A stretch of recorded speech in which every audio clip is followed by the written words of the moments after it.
Good evening, everyone, and welcome to this screening and panel discussion of Racially Charged, America's Misdemeanor Problem, presented by the UC Davis Campus Community Book Project in partnership with the Police Accountability Board. My name is Megan Macklin, and I serve as a program manager in the Office of Campus Community Relations at UC Davis. Thank you for joining.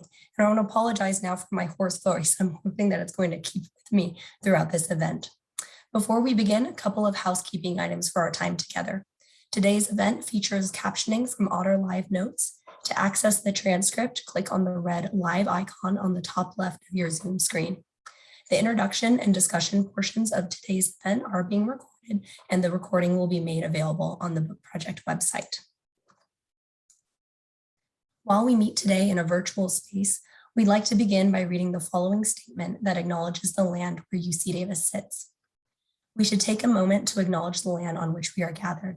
For thousands of years, this land has been the home of the Patwin people. Today, there are 3 federally recognized Patwin tribes: Yatchil-Dihi Band of Wintun Nations of the Calusa Indian Community, Quetzal-Dihi Wintun Nations, and Yocha-Dihi Wintun Nation. The Patwin people have remained committed to the stewardship of this land over many centuries. It has been cherished and protected as elders have instructed the young through generations. We are honored and grateful to be here today on their traditional lands. The UC Davis Campus Community Book Project promotes dialogue and builds community by encouraging diverse members of the campus and surrounding communities to read the same book and attend related events. The Book Project, a signature initiative out of the Office of Campus Community Relations since 2002, advances the mission to improve both the campus climate and community relations, to foster diversity, and to promote equity and inclusiveness. Currently in its 20th year, the Book Project in 2021-2022 focuses on the theme of social justice in practice and features How to Be an Anti-Racist by Ibram X. Kendi. Our theme and selection are supported by a year-long program of lectures, workshops, book discussions, film screenings, exhibits, performances, and more. Our program culminates when author Ibram X. Kendi comes to UC Davis on Thursday, March 31, 2022, to speak at the Mandavi Center for the Performing Arts. For more information about the Book Project, please visit our website where you can find up-to-date event information, registration links, and other resources. We also welcome your involvement, students, staff, faculty, and community members, in selecting the Book Project featured title and in planning our annual program. If you're interested in getting involved with the Book Project, please send us an email or refer to the Book Project website for more information. And now we're going to turn to our film, and please be sure to stick around after the film for our panel discussion. Back, everyone. Now allow me to tell you a little bit more about our panel discussion. The purpose of this discussion is to engage in collective learning and dialogue about issues raised in racially charged America's Misdemeanor Problem within the context of our local community. We'll hear from local criminal justice scholars and leaders representing a variety of offices and agencies in Yolo County. You are invited to ask questions of our panelists in the chat at any time. Please direct your questions in chat to me, and I will ask them to our panelists during the discussion. I will ask all audience questions anonymously, and I will post questions into chat for everyone to see as they're being asked. We welcome questions that are respectful, constructive, and in the spirit of dialogue. Between live questions and the pre-submitted questions we received prior to the event, we may not have an opportunity to get to all questions. Throughout today's discussion, we will uphold our UC Davis principles of community. We recognize that we will discuss sensitive topics, and we encourage you to practice self-care and seek resources when needed. You can find links to the principles of community and to the Book Project's mental health resource page in the chat. And now I'd like to introduce our panelists and co-moderator, and to thank each of you for joining us this evening for this discussion. Irene Joe is a professor at the UC Davis School of Law, where she teaches courses on criminal law, criminal procedure, and professional responsibility. Professor Joe writes at the intersection of all these areas, with a special focus on how the design of the criminal process affects the ability of institutional attorneys to manage overwhelming caseloads and comply with ethical requirements. Some highlights of her career include serving as a line defender and the Assistant Special Litigation Counsel at the Orleans Public Defenders, and as the Assistant Training Director with the Louisiana Public Defender Board. Professor Joe is a graduate of the University of Texas at Austin and Stanford University School of Law. Tracy Olsen joined the Yolo County Public Defender's Office in 1998 and has enjoyed her position as the public defender since 2009.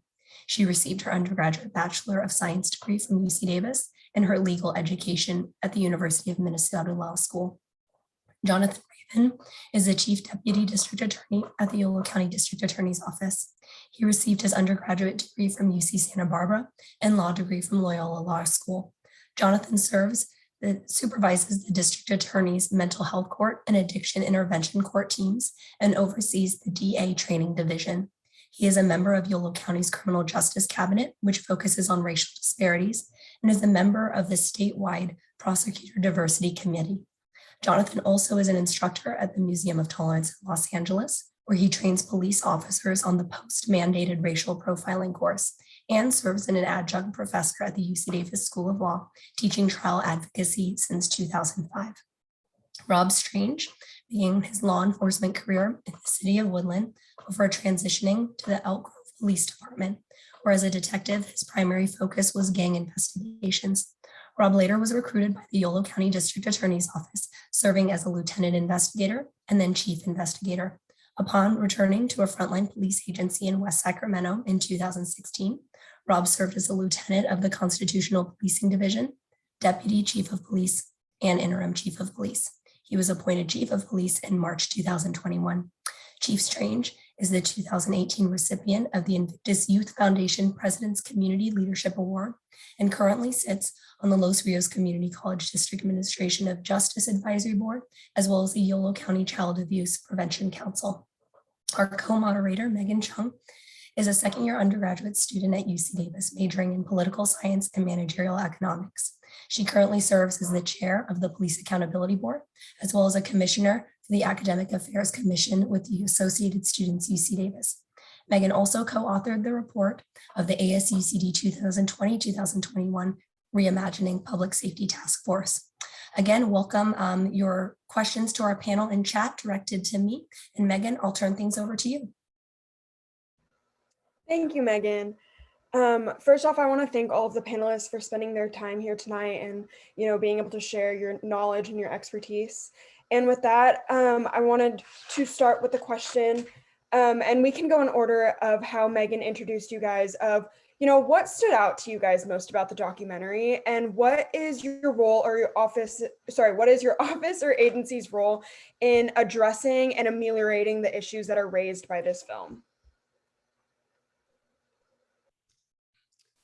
I suppose that's me. Let me start off before I answer that question, just thanking you all for making the space to show this film and to be a part of this discussion. It was quite an honor to be a part of the development and filming of the documentary, and it's wonderful to see sort of its impact being felt and its message being heard in such large ways. One of the things that stood out to me, both as a researcher before the film came to be and in my own research, is how clearly we can link the prosecution of misdemeanors to the past attempts and current modes of controlling Black people, right, to what's happening today.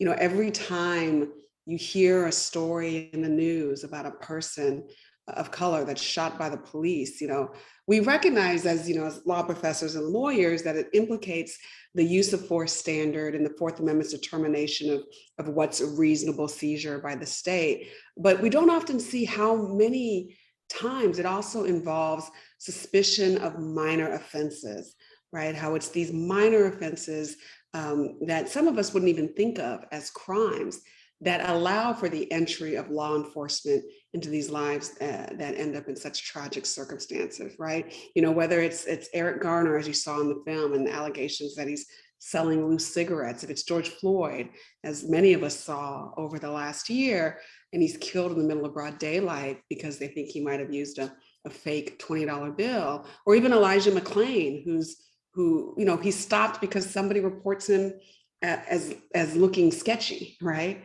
And he tries to explain to the officers that he's not harmful. He's a vegetarian, in fact, he doesn't even eat meat, but that he's just different.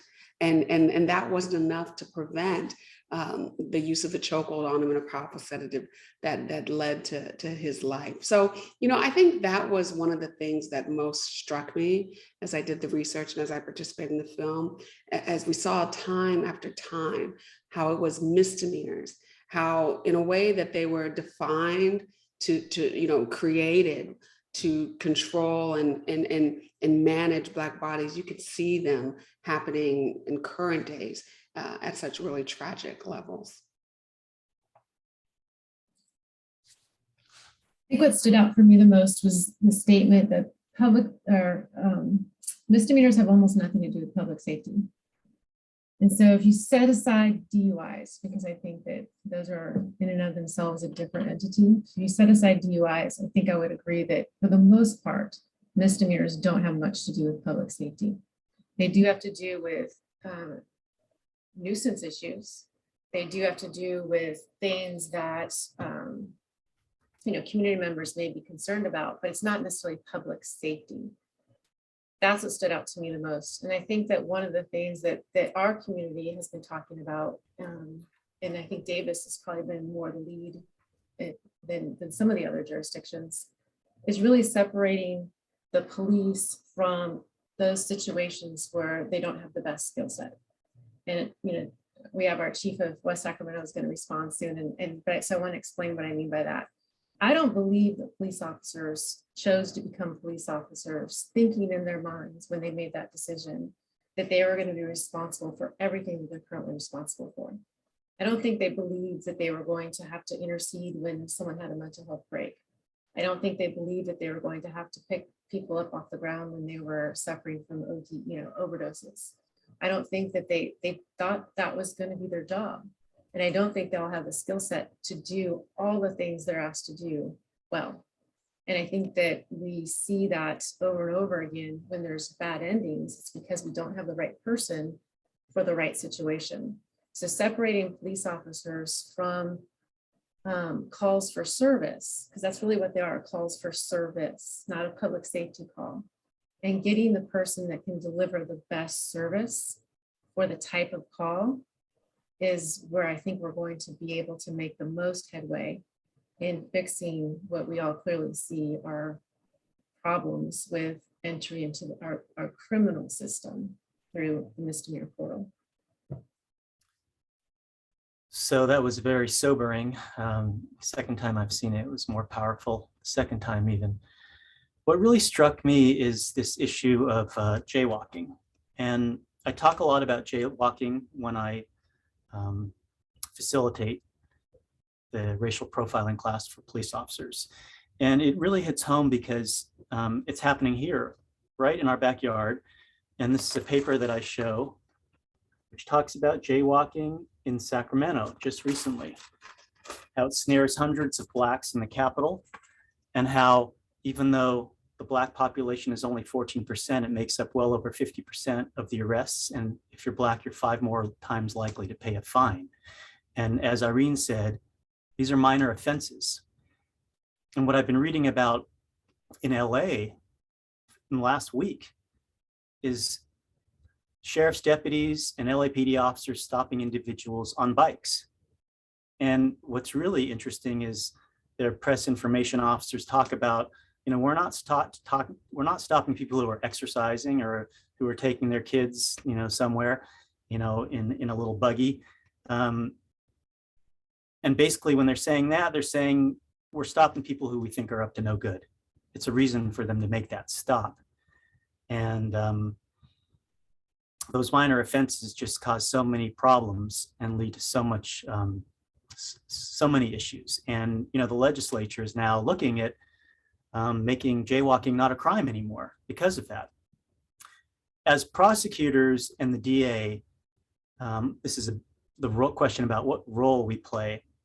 We have a great deal of authority and power to alter the course. So what we're deciding is how we charge a case that we get from the police and whether we charge it or not, whether we're going to take it for the normal course of the prosecution or look at a diversionary way to handle it, what kind of plea, what kind of sentence. We have the ability to look at people that are arrested as individuals and look at the causal connection between a substance use disorder, a mental health issue, adverse childhood experiences, and factor that in and use our discretion to see how we're going to handle these cases in the criminal justice system and when appropriate to decriminalize. Because as we know, and what we just saw, the misdemeanor system can wreak havoc and cause major issues for people and their families.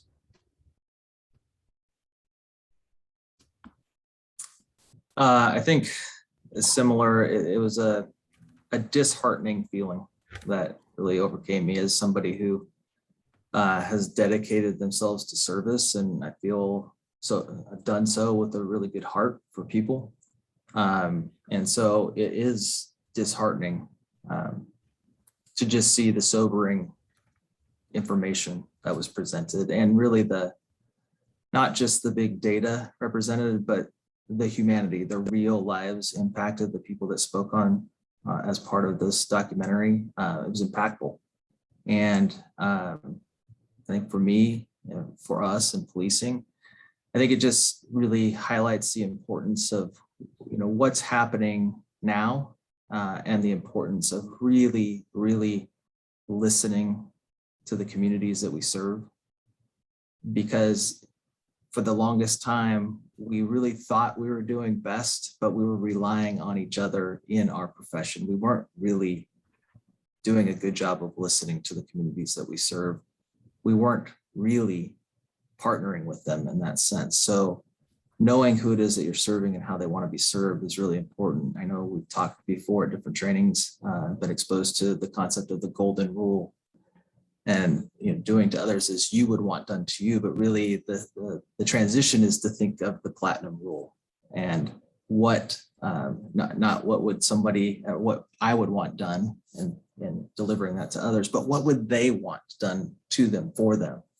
And I think it highlights the fact that more than anything right now in the policing profession, we must have a culture of humility and learning, and we must be ready to listen to those voices, get comfortable with being in uncomfortable situations, including being confronted with information like what was in this documentary today. And going off of that question, each of you have identified, different aspects of the criminal justice system that has striked you as disturbing or something that needs to be changed.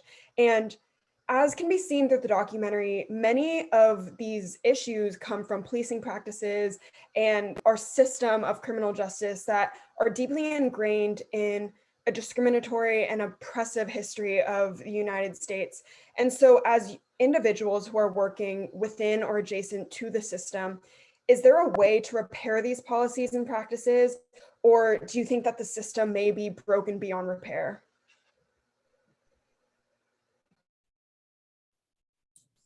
I think I'll take a first shot at that, if that's okay. Because I think so much of, at least what I thought I heard in the documentary, really had to do with a focus on policing, although clearly when we start talking about fees and fines and the whole system, and really the courts themselves and other players in that system that establish those fees and fines, that were, I sit here and think the old phrase, the adage of, does the punishment fit the crime? Well, one, if punishment is the anecdote or the antidote rather for that, then it does need to be re-examined. But I think so much of what we're trying to do now, to I guess answer the question, no, I don't think it's broken beyond repair. I think the reality is this has created in just the last, since 2014, since all the events surrounding the death of Michael Brown and Ferguson, and fast forward to the present, I think these incidents have created a sharpened lens on policing practices, as well they should.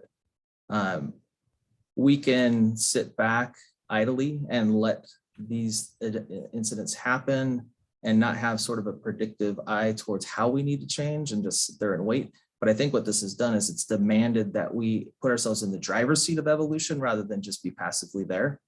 And I think that we actually can be a big part of making progress in this way. And I think locally, one of the quotes from documentary that struck me, which was actually a little bit uplifting, though still daunting, is despite all the progress we have made, and we have made progress collectively working together, the statement was there is so much more work to be done, and that is true. And that work being done collectively is, I think, how we actually really move things forward in a way that is sustainable, not knee-jerk, not just driven by emotion, but really looking at data, looking at best practices, looking at the research by academia, listening to our communities, and really working collectively. So I actually, despite all that has occurred, I have such hope for the direction that things are going. I hope that there's patience, because I think to come together means that we have to value our difference in real meaningful ways, and we need to listen. And I don't believe my profession has done that well in the past. And so I think we have to earnestly be involved in that. And I know locally we experience really good partnership, from our work, not only with the prosecution side of things, but with Tracy and her office. And I think it is helping us ask questions we never thought to ask in the past about what are the outcomes we are actually trying to achieve, and not being just focused on there's a crime and what's the punishment, but really thinking about how do we make our communities safer, one individual at a time.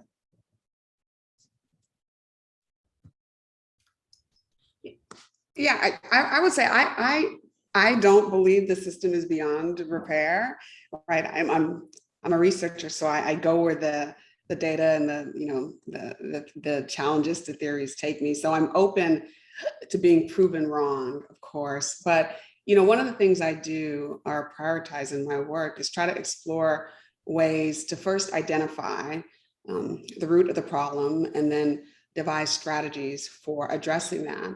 So I fundamentally believe that this system, this criminal justice system, was built with these racist and classist and overall discriminatory goals in mind.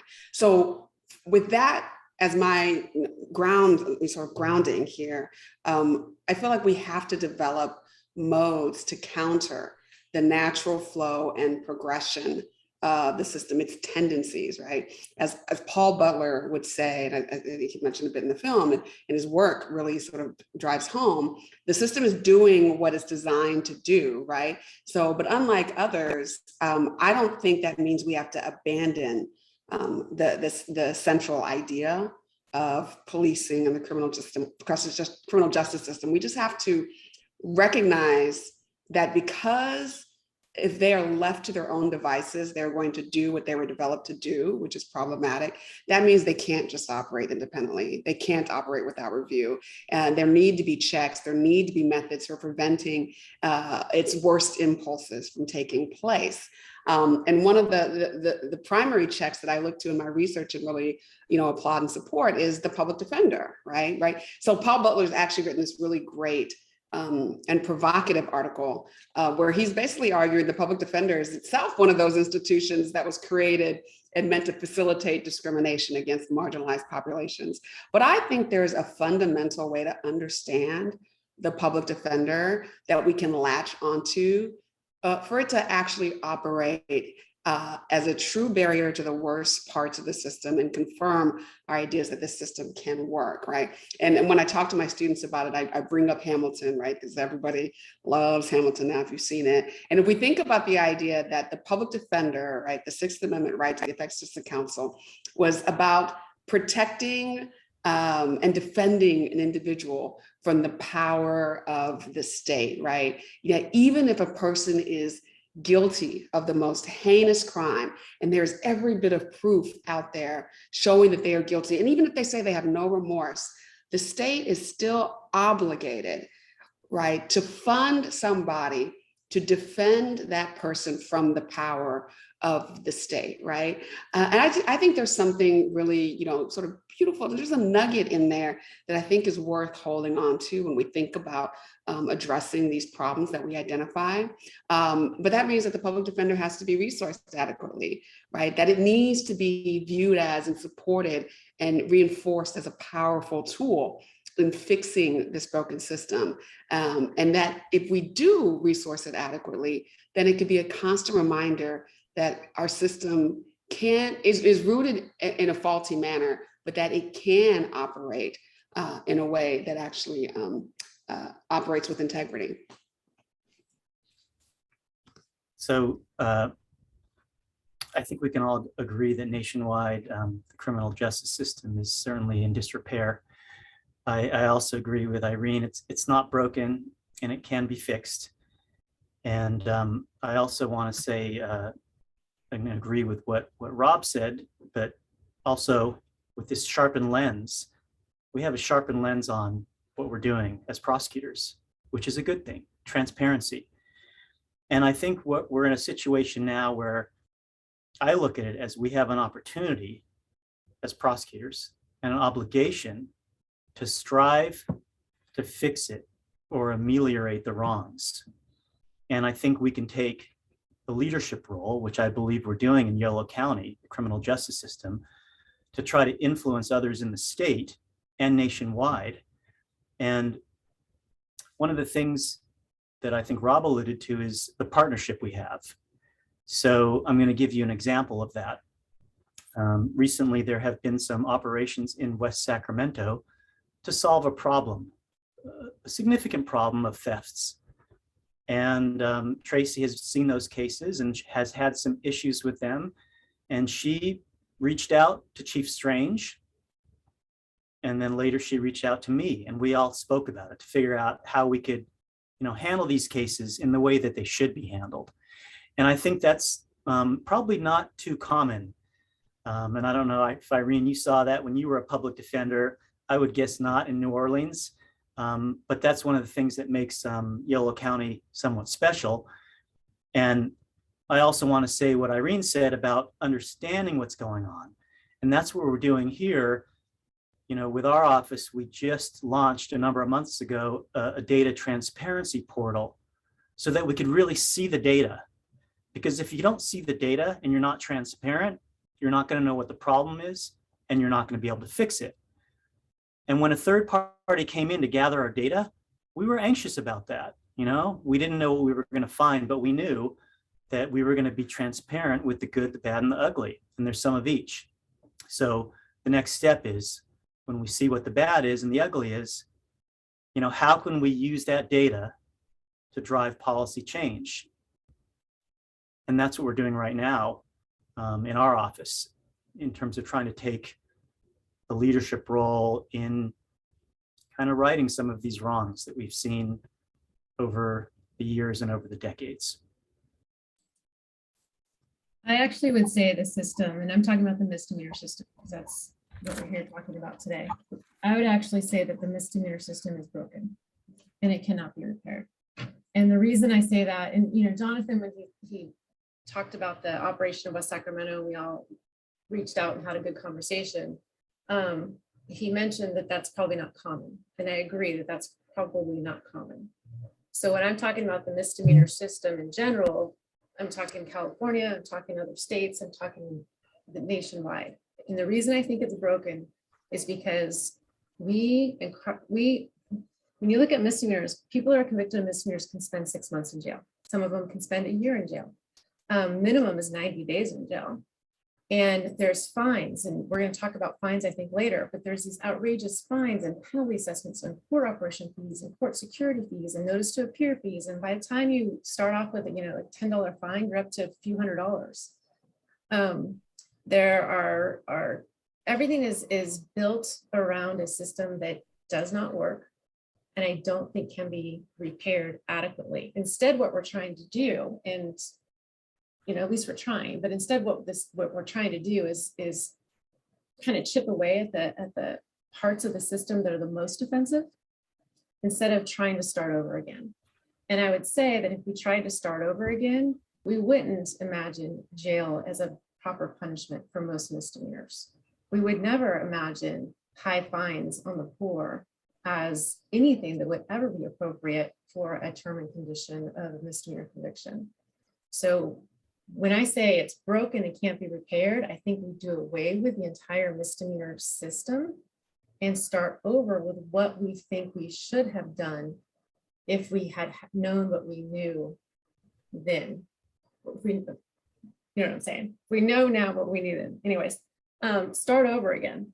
And that probably would look like if we started over again, funding treatment providers, funding case navigators to get people where they need to go. So there's warm handoffs rather than just a card and say, please show up at such and such on Monday, where like there's transportation, affordable housing, healthcare, access to healthy foods. I mean, if we really want to start over, we need a system that starts off from as much as we can, a level playing field, and also reimagines what the consequence should be. And I don't mean punishment. I mean, what happens when someone needs help? What do we give them to help them? Not how much punishment are we going to hold over their head? How much jail time are we going to make them serve?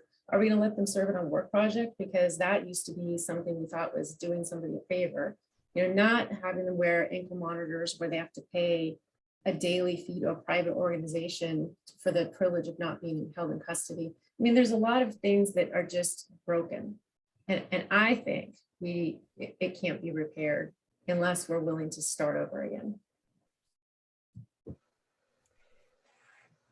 And I apologize for making you guys go a little bit backwards from here, but from the perspective of the district attorneys and the public defender's office, can you guys kind of explain what the process is of a misdemeanor and how they're treated and cycled through the criminal justice system?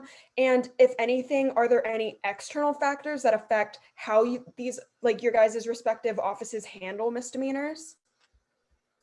I can start with that. So as you know, an individual is, for a misdemeanor, they're generally not arrested and taken into custody. They're generally site released and given a court date in the future, in Yolo County at least. We've had an issue over the years with overcrowding in the jails. So generally speaking, individuals are not charged with misdemeanors are not sitting in jail, but they do sometimes. And obviously that impacts their families because they can't work, and all sorts of other things, obviously, if they're sitting in jail. But when we get the case, there's different types of cases, and we're trying more and more to not put individuals through the criminal justice system who are charged with minor offenses. So one example is driving on a suspended license. For years and years and years, that was the crime where fees and fines were exorbitant. And like that man said in the documentary, well, I had to drive to go to work, and then he got arrested again, and then more fines and fees, thousands and thousands and thousands of dollars. So what we're doing in Yolo County is we are diverting individuals who are arrested for those crimes or cited and sending them to a program that actually helps them get their license back. So we're not prosecuting them. By the same token, we have a restorative justice program, which is also diversionary. And a significant amount of misdemeanors goes into that program, and they also aren't prosecuted. We have mental health diversion. So we're looking at individuals who are committing crimes where the driving factor is a mental illness or substance use disorder, and we're putting them into diversion rather than through the criminal justice system. And Tracy and I worked and wrote a proposal to a group called our Community Corrections Partnership to get funding to do that. And like Tracy said, in order to do that, you have to have the service providers to help these individuals. Because the bottom line is, you know, we look at recidivism. We don't want them back in the system. We want them to get well and become thriving members of society. Now, for DUIs, we don't divert those. We prosecute those cases. For domestic violence cases, the same thing. Those are more serious. We prosecute those cases. But for the vast majority of cases that come through the system, we're looking at a different way to handle them, a way where we're not criminalizing them, because as you heard in the documentary, once you have a misdemeanor on your record, you have challenges in getting work, challenges in getting housing, all sorts of challenges. And when you have those challenges, what is it going to lead to? It's going to lead to recidivism, and that's not what we want. And we know that doesn't work. So that's the approach we're taking. So it's kind of a blended approach where we are prosecuting certain misdemeanor cases, but our goal is to take a different route and divert them and try to get them help. I mean, in a nutshell, so what happens is when someone is arrested for a misdemeanor, if they're not taken to jail, they're given a notice to appear. And then they'll come to court several weeks, sometimes several months later. Their first court appearance typically is when they're asked for a public defender. We are appointed, we get the police reports, we interview the client, we go from there. We have started an early representation project where we partnered with the local law enforcement, including West Sacramento, to get citations early, just simply so we can enroll people in our court reminder systems. They get a text message ahead of time to say, by the way, you have court coming up, in an effort to get people to not be failures to appear. Because if they're failures to appear, they have active warrants, and then warrants are a whole different headache that causes a lot of havoc for them. And Jonathan's right, there's other diversions. We had steps to success through Proposition 47, which reduced a lot of drug possession crimes and thefts to misdemeanors. Some of the savings for that, we got almost $6 million to implement what's called Steps to Success, which ended up being a huge diversion program for a lot of misdemeanors. And we have some other things on the, I don't know, Jonathan, if you mentioned the harm reduction pilot you're doing right now, but it's for drug possession cases and intoxication cases. Not even charging them at the beginning, just sending them to Health and Human Services for treatment. Yolo has a lot of misdemeanor diversion programs. I don't know if I can say with a straight face they're all well funded, but they're all well intentioned for sure. I know West Sacramento has their project, they had Project Room Key, now they have Project Home Key, where they bought a hotel in West Sacramento and they're housing people that would otherwise be unhoused, and we'll work with West Sacramento to go see if we can clear up warrants and make sure that's not an impediment to their moving forward. And then we have a client advocate that goes out there and assists them. So there's a lot of things in motion.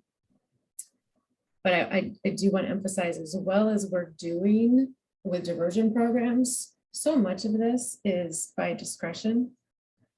And it's the DA's discretion for the most part. There is finally one law on the books that allows the public defender, over everyone's objection, to go to a judge and ask them to divert a misdemeanor. So that's finally on the books, and is another avenue, but most of it's by discretion. So if you live in a county that doesn't believe in diversion, if you live in a county that doesn't believe in treatment, then you're not going to get all these diversion programs. And so that's another reason why I'm saying, when I'm saying the system's broken, it's not really an indictment at all on Yolo County, although I do think that we have things that we could do better.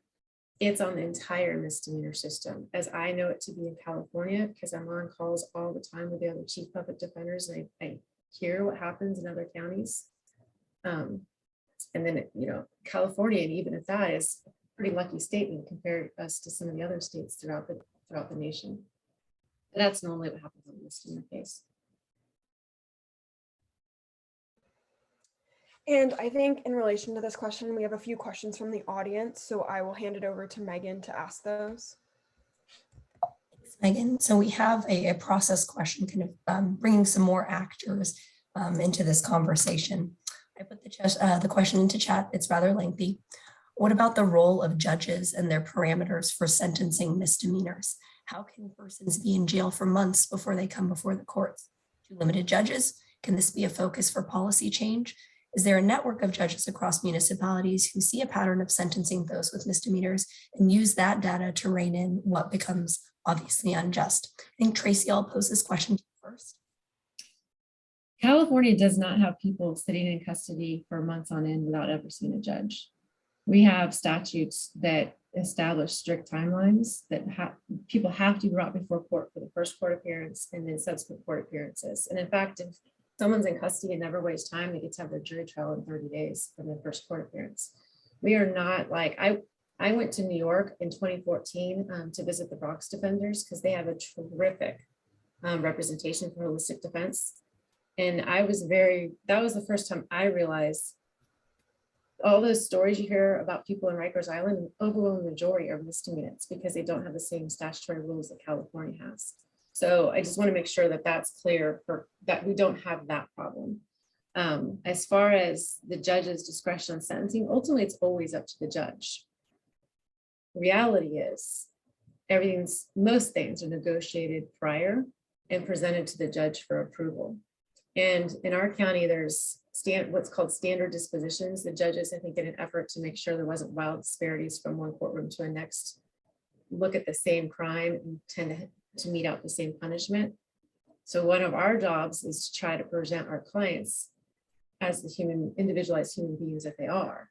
And just because one person gets, a theft doesn't necessarily mean their punishment needs to be exactly the same. But again, we're talking about punishment, right? So I'm trying to, my dream would be if we had enough client advocates and enough resources that every single person that was brought through the system on any charge, we would be able to present all that information to the district attorney ahead of time, and then ultimately the court if need be, so that we have individualized responses that take into account behavioral health needs and other needs and assist people to get better versus punish for the mistake they already made. And if we're talking about misdemeanors, usually the mistakes are not tremendous. Again, DUI is different. DUI is dangerous. DUI is risky. I'm not necessarily talking about DUI, but even domestic violence, to be charged as a misdemeanor means no injuries. For the most part, it means there's no injury, not even a red mark. So it's more of, and Jonathan and I could talk offline about diverting DV cases too, but I don't know if I don't remember the rest of the questions, but I just wanted those two stood out to me and I wanted to make sure I addressed those, but I'll leave it to somebody else to finish up. Yes, so so California is different.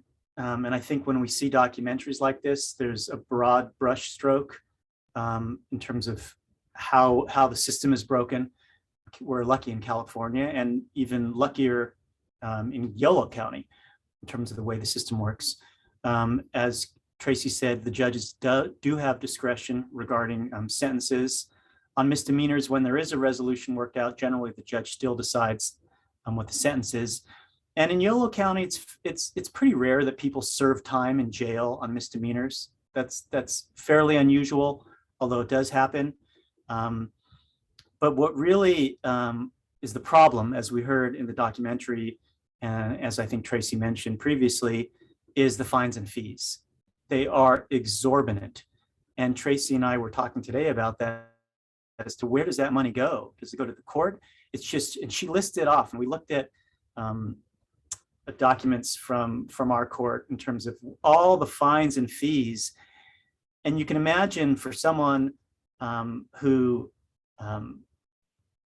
is not wealthy, if they don't pay these fines and fees, then there's interest, and it just adds up and adds up and adds up. It gets them in a hole that they can't get out of.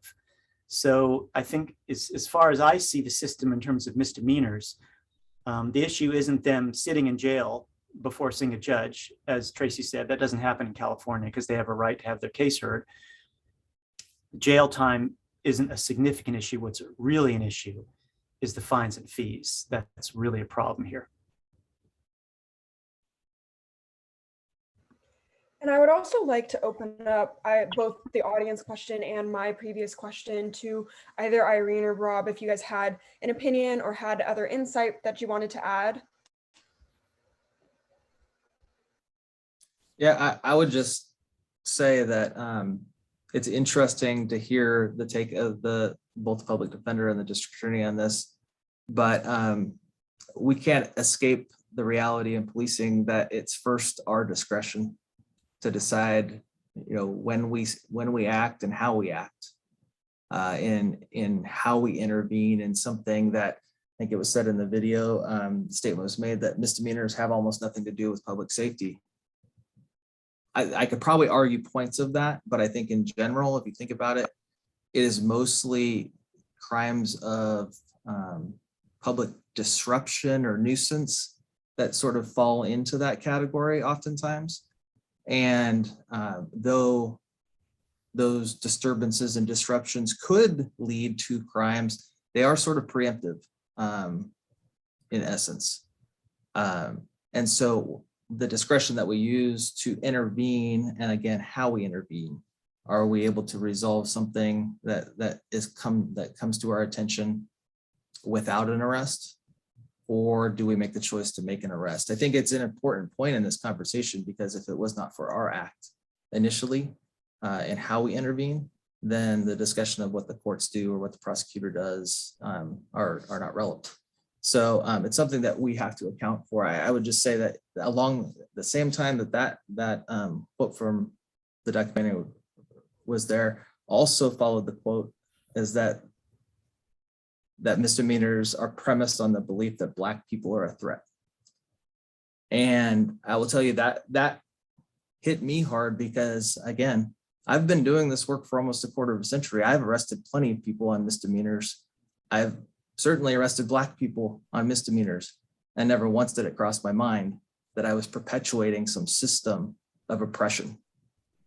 And in fact, over the last several years, where I've seen major system change locally about our focus on outcomes of the individual and balancing that with public safety, community safety, but really looking at the individual and root cause kind of issues of underlying conditions, then it strikes me as I think we're doing the right thing still.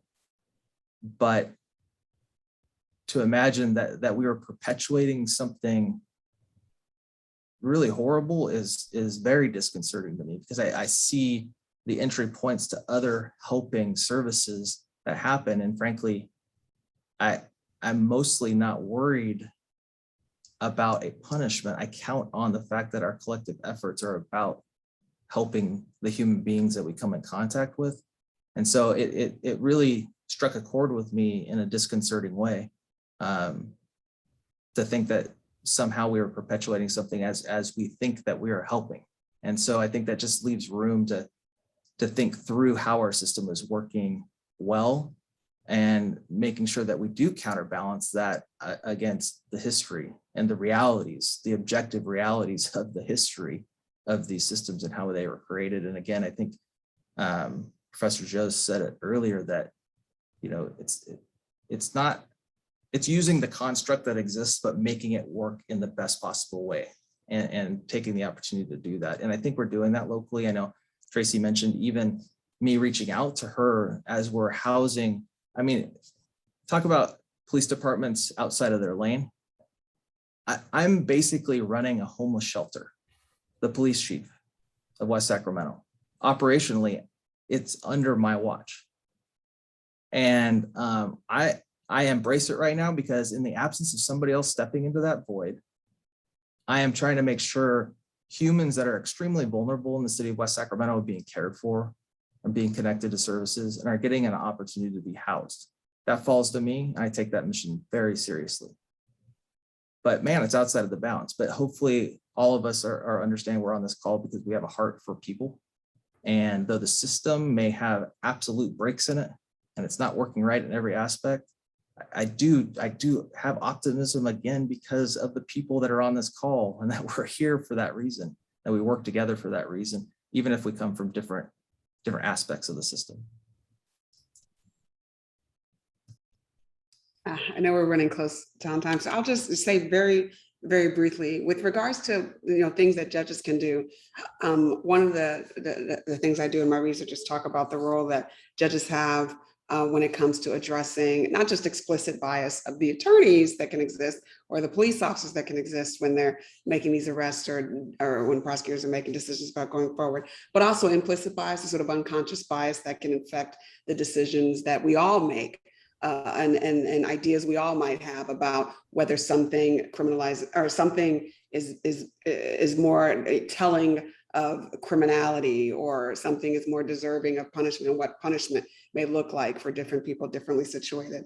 The last part I'll end is that, one thing I hope that was clear from the film is that, even with misdemeanors, one of the problems too is that even if you never spend a day incarcerated, even if you don't get a fine or a fee, or if you can pay it outright, there's also the problems of sort of being stamped as a criminal, right? Like these identity markers, these messages that are, imposed upon people implicitly and explicitly by having arrested them for really behavior that could be considered innocuous, behavior that others are doing, that they may not be arrested at the same rates. I remember one time I heard it was a kid in a program in high school talking about how I just don't understand how you can tell me that I can be anything I want to be when literally everything out there treats me like I'm nothing, right? And it's those kinds of messages that the misdemeanor system reinforces that should concern us, again, even if they don't involve stays in jail or exorbitant fines and fees. Thank you so much, guys. And I want to thank you once again, panelists, for being here tonight and spending your time sharing your knowledge. Unfortunately, we are out of time for questions, but I do want to pose one last question for everyone to think about.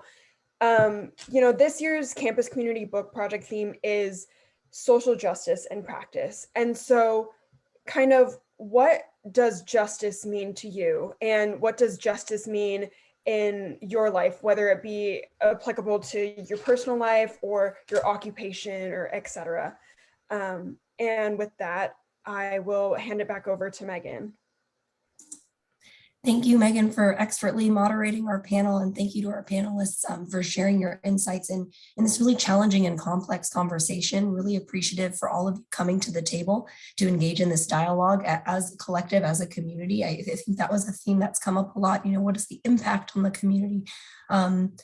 Given that there are ripple effects that go beyond individual actors and individuals who may have that personal direct contact with these systems we're talking about. So thank you all for joining us, and thank you to our participants for joining us this evening. So I have a couple of closing announcements that I want to share.